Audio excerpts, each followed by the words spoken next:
জীবনের বড় একটা সত্যি কি জানেন? আপনি কখনো একসাথে সম্পূর্ণ ভবিষ্যৎ সাজাতে পারবেন না।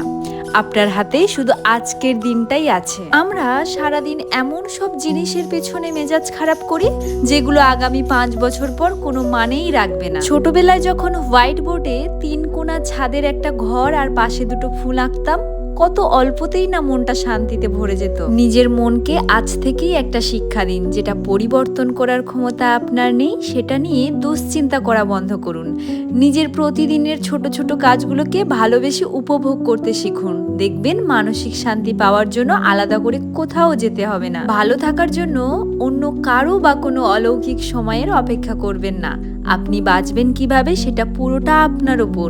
বড় কোনো প্রাপ্তি হয়তো আপনাকে একদিনের আনন্দ দেবে, কিন্তু ছোট ছোট মুহূর্তগুলোকে ভালোবাসতে শিখলে আপনার প্রতিটা দিনই অসাধারণ কেটে যাবে।